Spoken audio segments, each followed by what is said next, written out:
HotPot Kitchenzல நாட்டுக்கோழி gravy எப்படி பண்றதுன்னு பார்க்கலாம். நாம இன்னைக்கு இரும்பு கடாயில தான் செய்ய போறோம். நம்ம ஸ்டவ் ஆன் பண்ணிக்கிட்டு எண்ணெய் ஊத்திக்கலாம். ஃபர்ஸ்ட் ஒரு 8 டேபிள் ஸ்பூன் எண்ணெய் ஊத்திக்கோங்க. அப்பதான் நல்லா சிக்கனுக்கு நல்லா டேஸ்டா இருக்கும். இப்போ எண்ணெய் நல்லா காஞ்சிருச்சு. ஒரு டேபிள் ஸ்பூன் சோம்பு ஆட் பண்ணிக்கலாம். சோம்பு போட்டதும் சின்ன வெங்காயம் ஒரு 1/4 கிலோ, இன்னைக்கு நம்ம 1 கிலோ சிக்கன் செய்ய போறோம். அதுக்கு 1/4 கிலோ சின்ன வெங்காயத்தை நான் சின்னதா கட் பண்ணி வச்சிருக்கேன். அதை ஆட் பண்ணிக்கலாம்.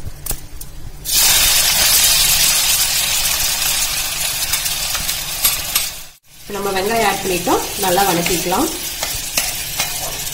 இரும்பு வடை சட்டியில நான்வெஜ் செஞ்சீங்கன்னா உங்களுக்கு நல்ல டேஸ்டியா கிடைக்கும்.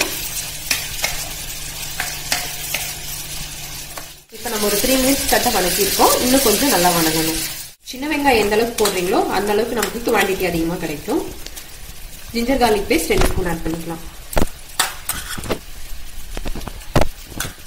இஞ்சி பூண்டு நல்லா வதங்கிடுச்சு. இப்ப நான் 2 தக்காளி சின்னதா கட் பண்ணி வச்சிருக்கேன். அதை நம்ம இப்ப சேர்த்துக்கலாம்.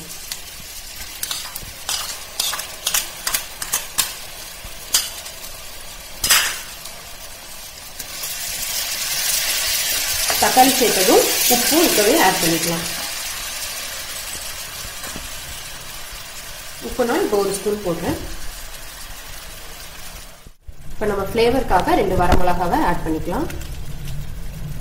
அப்புறம் இப்ப நம்ம மசாலா எல்லாம் ஆட் பண்ணிக்கலாம். பட்டை கிராம்பு தூள் 2 ஸ்பூன்,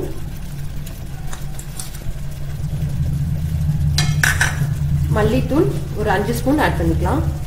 1 2 3 4 5. அதே மாதிரி மிளகாத்தூள் ஒரு 3 ஸ்பூன் ஆட் பண்ணிக்கலாம். 1 2 3. என்னோட ஸ்பூன் மெஷர்மெண்ட் சைஸ் இந்த சைஸ்.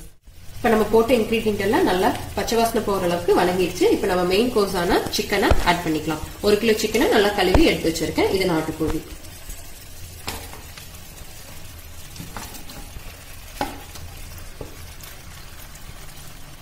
நம்ம தக்காளி வதங்குறதுக்கு மட்டும்தான் உப்பு ஆட் பண்ணோம். இப்போ நம்ம சிக்கனுக்கான உப்பு ஆட் பண்ணிக்கலாம்.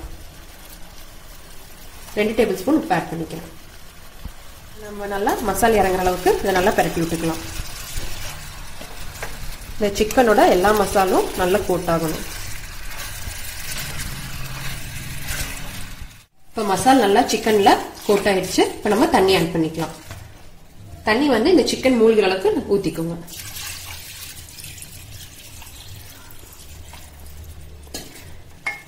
சிக்கன் மூழ்கிற அளவுக்கு மட்டும் ஊத்துங்க. இப்போ இந்த ஸ்டேஜ்ல உப்பு காரம் எல்லாம் பார்த்துட்டு நம்ம ஒரு தட்டு வச்சு மூடி வச்சுக்கலாம். ஒரு 15 நிமிஷம் கழிச்சு நம்ம எடுத்து பார்க்கலாம். அது வரைக்கும் நல்லா வேகட்டும். சிக்கன் வேகறதுக்குள்ளார நம்ம கடைசியா ஒரு பேஸ்ட் ஊத்துவோம். அந்த பேஸ்டுக்கான இதை நம்ம அரைச்சு வச்சுக்கலாம். ஒரு 5 முந்திரி உடைச்சு வச்சிருக்கேன். 1 டீஸ்பூன் சோம்பு, 2 டீஸ்பூன் தேங்காய். இதை நம்ம அரைச்சு பேஸ்ட் பண்ணி எடுத்து வச்சுக்கலாம். இப்ப 20 மினிட்ஸ் ஆயிடுச்சு. இப்ப நம்ம சிக்கன் கிரேவி ரெடி ஆயிடுச்சுன்னு பார்க்கலாம். பார்த்துக்கோங்க, நம்ம இதுக்கு மேல வரைக்கும் தண்ணி ஊத்தணும். இப்ப நல்லா தண்ணி சுண்டி எண்ணெய் மேல நல்லா பிரிஞ்சு வந்துருச்சு. நம்ம இது நல்லா கலரி விட்டுக்கலாம்.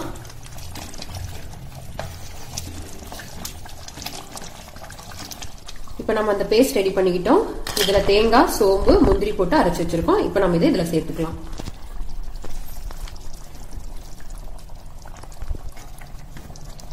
இது நல்லா கலந்து விட்டுக்கோங்க. இரும்பு வடைச்சட்டியில உங்களுக்கு சிக்கன் வேகும் போது சீக்கிரம் வெந்துடும். அதே மாதிரி டேஸ்டும் சூப்பரா இருக்கும்.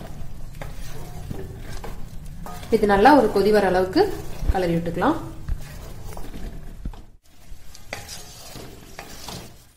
இப்ப நம்ம தேங்காய் பேஸ்ட் போட்டு நல்லா கொதிச்சிருச்சு.